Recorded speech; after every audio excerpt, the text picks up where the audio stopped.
Finally, off on time. Great job, me, I said, standing up from my desk. Working in sales overtime is not uncommon for me, but today, I was determined to leave right on time. Why? Because my favorite actor's starring drama was premiering tonight. I had to watch it live. With that thought, I left the office in high spirits. My husband should be cooking dinner, so I planned to eat and relax before the drama started. Oh, maybe I could enjoy a drink too. At home, I just want to unwind with my husband. Lounging on the sofa and watching TV is the best. I wanted to tell my overly excited self to calm down a bit. If only I could have a glimpse of the future at that moment, things might have turned out differently. My name is Alicia. I am a 27-year-old office worker. My husband Philander and I are in our first year of marriage. We are still in that sweet honeymoon phase. Philander, my college junior, has an innocent smile that I find adorable. He's a bit unreliable but has many friends and a cheerful personality, so being with him is always fun. That's why I married him. I'm home, I said, returning with some drinks. The smell of fried chicken wafted all the way to the entrance. Hungry, I entered the living room only to face a reality I couldn't accept. Welcome back, Philander said, smiling innocently, but that wasn't the issue. Who are you? I couldn't take my eyes off the man in the aloha shirt sitting there. I had passed a straw hat at the entrance without noticing, too excited about the drama. He nodded at me while eating fried chicken, and I instinctively nodded back. No, wait, that's not it. Who? Then Philander turns to me and says nonchalantly, my friend, we just happened to meet at the station. What? Invite a friend you just happened to meet at the station to our house out of the blue? Without even telling me? My mood takes a nosedive at this point. Philander seems to have lived alone since his student days, leading a rather carefree life. He has many friends, so he often stayed at their houses or invited them over. Even after marriage, this kind of things happens frequently. Moreover, most of these people are strangers to me. Sometimes there are even girls among them. I take Philander to another room and confront him. What's going on? You know you should tell me in advance if you're inviting someone over. But I just happened to meet them, so I couldn't tell you in advance. Then don't invite friends you just happen to meet to our house, understand? I feel like I'm lecturing a grade school child. I had a lot to talk about since I haven't seen them in a while, so I brought them here. Then go out for drinks or something. But it was my turn to make dinner. Is he serious? No. Is he really serious? Sometimes I just don't understand Philander's way of thinking. You could say he's earnest or inflexible, something like that. As this is going on, it's almost time for our favorite TV show. I sigh and decide to retreat to my room. Give me some dinner. With that, Philander scratches his head and says, I ate it all. I couldn't find his childlike gesture endearing, and I raised my voice without thinking. If you eat it all, it's pointless. Oh, I'm hungry. This happens at least once a month. I'm getting tired of getting angry every time. Did we rush into marriage? The next day, Philander comes home and we talk. I tell him I don't want strangers in our house, that I have said it many times, and if it continues, I'll consider divorce. Divorce? Philander is visibly shaken. It's only natural. I've told you many times. Also, please put in this month's living expenses soon. And you often invite friends but don't charge them for food, right? You should cover that cost, Philander. I'll cook, but I won't clean up. Don't make me say the same thing over and over. Then Philander nods sullenly. Will he understand now? Surely peaceful times will come now. A month later, when I come home from work and enter the entrance, I see unfamiliar bags and hats. No way. I rush to open the living room door and there are strangers again. Welcome back. Philander greets me with an unapologetic smile. My anger explodes. What's going on here? Everyone is taken aback and the atmosphere becomes tense. But I don't care. I have told you to stop this. Philander and his two friends visibly flinch. As I approach Philander, his friends quickly leave. I told you last time, right? You didn't forget what I said, did you?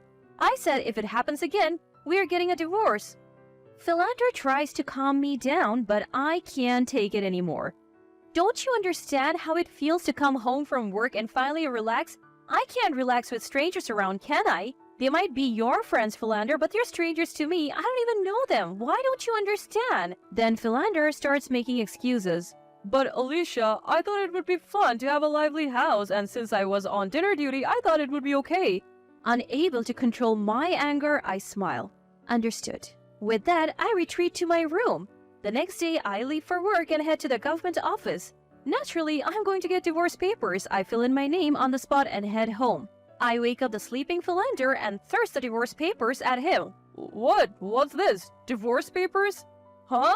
Philander is in a panic, but I have no sympathy left for him. I'm calling the movers to take my stuff. With that, I contact the moving company I booked yesterday, and they're ready to come right away. Wait a minute, what's going on? What's happening? Not understanding the situation, Philander continues to panic. I tell him, let's get a divorce. Despite saying that, he keeps asking why and how, and I couldn't take it anymore. I told you if it happened again, we would get a divorce. I have expressed my feelings, haven't I? How many times do I have to say it? I can't go on with you. Let's get a divorce. After saying it once more, Philander finally seems to understand and his face turns pale. He apologizes repeatedly, trying to gain forgiveness. I'm sorry, really sorry. Please reconsider. How can I live without Alicia? As this is going on, the movers arrive. I brush off Philander and welcome the movers with a smile. Furniture, appliances, my belongings. Philander watches in shock as they're carried out one by one. All of them were bought with my savings from when I was single. Some were even things I used when I lived alone. Speaking of which, there's also the expensive table and sofa that he said he would pick out for me because my room wasn't stylish before we got married. But since I bought them with my money, I'll take them. The movers are efficient and the room is quickly cleared. Hey, Alicia, wait! How am I supposed to live? I was a fool to think his helplessness was part of his charm. I feel so pathetic I could cry. I bring over 2 large cardboard boxes. These are the things you used before we got married. You'll be fine with these. I don't need them, so I'm giving them back. Inside are a small rice cooker, frying pan, and pots. Also, I have decided to cancel the lease at the end of the month, so you better leave soon. Philander clings to me as I speak calmly, but I am too angry to bear it any longer. That's how important this space was to me. Why didn't he understand? A promise is a promise. Write this quickly. I forcibly hand a pen to Philander, who is still reluctant to fill out the divorce papers. I told you clearly, if it happened again, we would divorce. It's no joke. I have told you to stop so many times. Besides, this condominium is in my name. You moved into the place where I lived when I was single, Philander. Yet, why do you keep doing whatever you want? Finally realizing I was serious, Philander reluctantly began to fill out the divorce papers. You said you would work hard to get promoted quickly when we got married, but in the end, it seems like people at work say you can't do your job. Thanks to that, you have a low salary. No prospects for promotion. You don't even contribute to living expenses. I should have chosen a more reliable man. As I sighed, Philander looked frustrated. I never thought we would divorce over something so trivial. It was a short marriage. I can't live with someone who can't think of others. I snatched the divorce papers and left the house. I decided to live in the company dormitory for a while and take my time looking for a condominium. At least for now, I can have my own space. But that peaceful life was soon shattered. A week later, while relaxing in my dormitory, my mobile phone rang. It was Philander. I answered the phone, annoyed, and he said he wanted to talk and asked me to meet him. Honestly, I thought it was a hassle, but it would be more troublesome if he kept bothering me. I agreed and headed to the condominium we hadn't yet cancelled. When I arrived at the entrance, Philander greeted me. As I entered the living room, Philander's mother was there. Why? My eyes widened as mother-in-law suddenly started accusing me. Alicia, what's this about suddenly wanting a divorce? How is this child supposed to live on his own? Mother-in-law adored Philander and always meddled in our affairs. I told her everything. I heard from Philander, but what's wrong with that? Isn't it good to have many friends? It's fun every day. No, it's not fun. To me, they're strangers. And why is his mother showing up now? My irritation grew. It's so pitiful that Philander is being divorced over something like this. Mother-in-law looked like she was about to cry, whether genuinely or not. Oh, really? So I am not pitiful? I almost said those words, but swallowed them. It's pitiful for my son to be divorced. I should have married him to a younger girl. I reached my limit at that point. After all, she's a stranger to me now. I don't need to hold back. Yes, marrying a younger girl and getting financial help from parents to support the marriage would be something new. Or maybe you're looking for a high-earning young girl. Living in a cheap apartment with low salaries might work too. It fits your lifestyle. When I said that, both mother-in-law and Philander stared at me shocked. From the beginning, Philander wanted to live in a nice condominium, wanted stylish furnitures, and had desires he couldn't fulfill with his earnings. So I contributed more to living expenses. I thought it was okay since we were married, but inviting various friends into our space without any consultation is beyond common sense, don't you think? I glared and mother-in-law looked away. Having many friends and having fun? Do you really think so? If you do, shall I bring my friends to your house and suddenly drop in? I'll visit suddenly when you're relaxing, mother-in-law. Mother-in-law shook her head, trembling. Then you understand how I feel, right? You can't say such things because it's not your business. I turned to Philander. And Philander, remember when you said you didn't want me to invite my friends over because you didn't know them?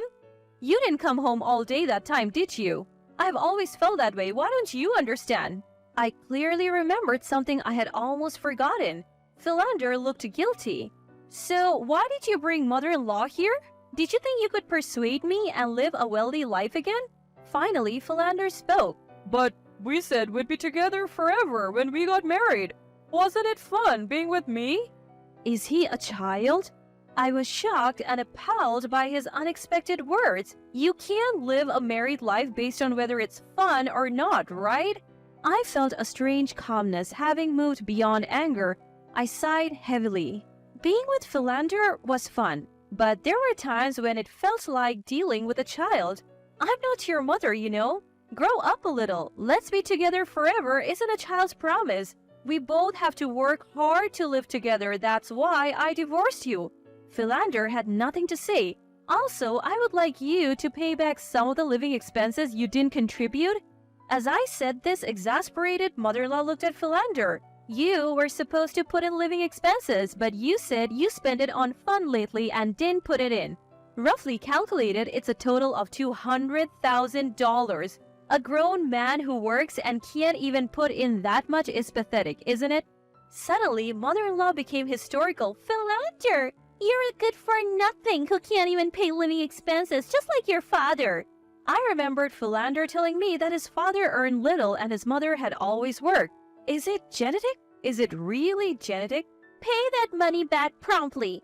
Come back home for now. Suddenly, mother-in-law switched from Philander's side to mine.